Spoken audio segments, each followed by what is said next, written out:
Imagine may isang tao na merong $50 million. Tapos sa isang click lang, ang bumalik ay 36,000 na lang. Hindi ito meme, hindi ito gawa-gawa. Totoong nangyari sa crypto at alamin natin kung bakit. Ano yung pagkakamali niya na wag niyong gagayahin kung mahilig kayong gumamit ng decentralized exchange. Silipin din natin yung iba pang mga crypto news ngayon kung may posibilidad bang bumagsak pa si Bitcoin at umabot hanggang 10,000. So in this video, pag-usapan natin ang mga pangyayari na ito at kung interesado ka naman sa ganitong mga content, token reviews, crypto news, anything related to crypto, make sure to subscribe and hit the notification bell. So ito yung isa sa trending na story ngayon sa crypto community, yung trade na nagpalaho sa 50 million. Nangyari ito noong Thursday, isang crypto user ang nag-attempt mag-swap ng sobrang laking amount at dahil sa slippage, halos naubos ang value. Base sa blockchain data, yung wallet sinubukang iswap ang $50,432,688 na A8 USDT papunta sa A8 Aave gamit ang COW protocol.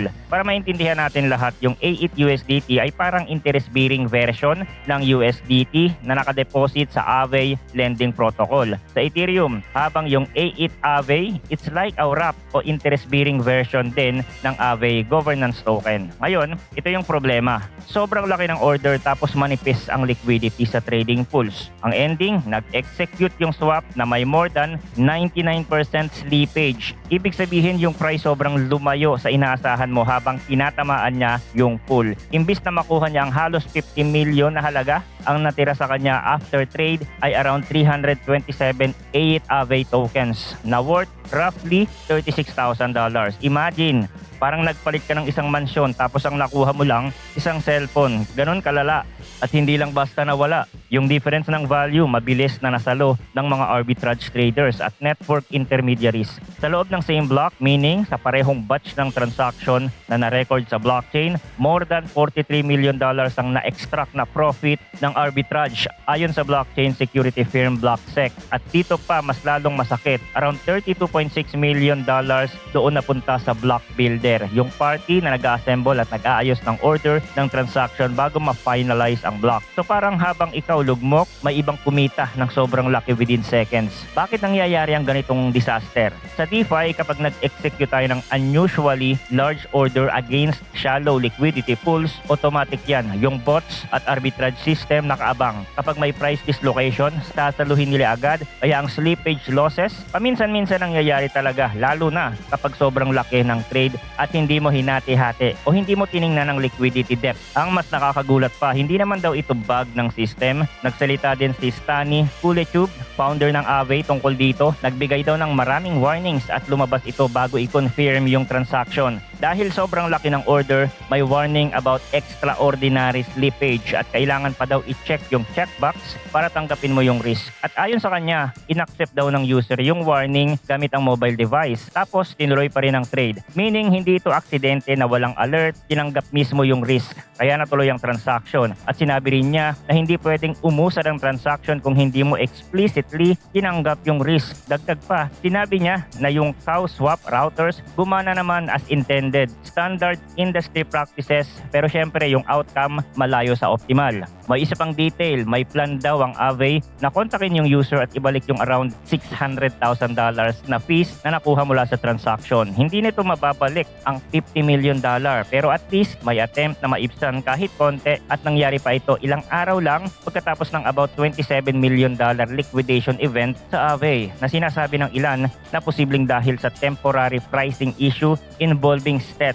Ibig sabihin, sunod-sunod yung stress event sa DeFi, kaya mas lalong dapat mag-ingat ang mga users. So ang lesson dito, kailangan alam natin yung sistema ng mga ganitong platform. Hindi pwede yung marami ka lang pera pero wala kang alam. Normally, kapag mga ganitong kalaking transaction, ine-testing muna natin yan sa maliit na amount para makita natin yung outcome. Especially kung first time natin itong gagawin, hindi natin alam kung ano ang tumatakbo sa isip ng trader na yon. Mukhang sanay ito mag-transact ng malakihan and yes, malabo na maibalik pa yung ganong kalaking halaga. Now, lipat tayo sa iba pang balita, yung 10,000 Bitcoin call. May pasabog si Bloomberg strategist Mike McGlone, namatay tagal ng bearish kay Bitcoin at ngayon dino-double down niya yung idea na Bitcoin could drop to $10,000, baka below pa, at ang basihan niya ay macro. Sinasabi niya na hindi pa tapos ang crypto bear market at vulnerable pa rin si Bitcoin kung biglang magre-reprice ang global risk assets. Para sa kanya, habang mas dumadami ang institution, mas nagiging sabay ang galaw ni Bitcoin sa ibang speculative assets, kaya humihina yung idea na hedge siya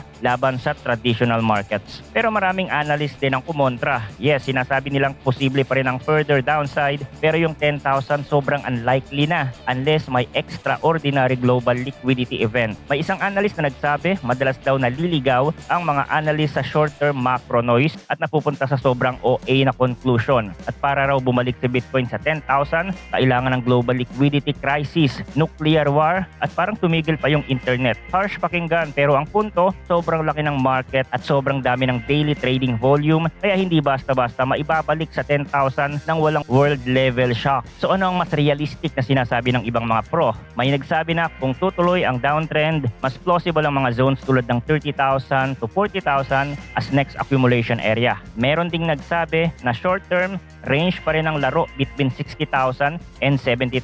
At kahit umakyat pa towards 80,000, pwedeng temporary kung tuloy ang macro pressure. At may magandang reminder, bear market pa rin hanggang hindi nag-shift ang primary trend. Ibig sabihin, hindi porke may rally, bull run na agad. Sa bear market, madalas may bounce na trap. May isang mas balanced view din, mahirap daw hulaan ang exact bottom. Pero structurally, si Bitcoin already cleared its major bear market in 2022. At yung current drawdown na around 50% from all-time high, hindi daw unusual. Kaya posible daw na bottom is already in, pero yung bearish strategist, ang sagot niya, kailangan para ma-purge ang speculative excess bago magkaroon ng durable bottom. Kaya ang stance niya, bear market, sell rallies. Habang nag-aaway naman ang mga tao kung babagsak ba sa 10,000 o hindi si Bitcoin, may funds na tahimik na lumilipat sa tokenized treasuries. At ito yung interesting kasi hindi ito hype coin, ito yung real world asset na naka-tokenized. Meaning, US Treasury exposure na on-chain. Ngayon, may bagong leader sa market na ito, Circle, yung kilala sa USDC, naging largest provider ng tokenized treasury exposure matapos lumaki ang USYC token nila sa 2.2 billion supply. Ayon sa RWA.XYZ data, nalagpasan nito yung BlackRock Build Fund na around 2 billion at ang market share ng Build bumaba na nasa 18% mula 40% peak noong May dahil dumami ang competition. Bakit lumalaki ito? Kasi tokenized treasuries at money market style assets nagbibigay ng yield. At sa panahon na magulo ang crypto, ayaw ng ibang investors na nakapark lang sa cash o stablecoin na walang masyadong kita. Gusto nila kumikita habang naghihintay. Bonus pa, pwede mo siyang gamitin as collateral sa trading strategies kaya mas efficient ang capital kumpara sa plain stablecoin o cash. At dahil blockchain-based siya, near instant settlement, transparent reserves at 24/7 access. Hindi mo kailangan maghintay ng banking hours para gumalaw. May isa pang detail na nagpapakita kung gaano ka-booming. Malaking parte ng expansion ng USYC parang nakalink sa activity sa BNB chain. Doon, ginamit siya ng malaking exchange bilang off-exchange collateral para sa institutional derivatives trading. Meaning, hindi lang retail ang gumagamit. May institutional structure din since launch noong July. Yung USYC supply on BNB umabot na sa 1.84 billion at may statement pa na yung tokenized treasuries at repo as collateral, major emerging use case at proud sila sa bilis ng growth. At hindi lang yon, yung broader tokenized treasury market umabot na sa record high na over 11 billion. From start of the year, nadagdagan ito ng 2.5 billion, nasa 27% growth at ang pinaka-interesting yung growth bumilis pa noong January crypto market downturn. Ibig sabihin habang bumabagsak ang crypto, may investors na nagpa-park muna sa tokenized treasuries para kumita ng steady yield habang naghihintay ng pagkakataon na bumalik sa digital assets. So yun lang ang crypto update natin for today. Thanks for watching again. Good luck and see you on the next video.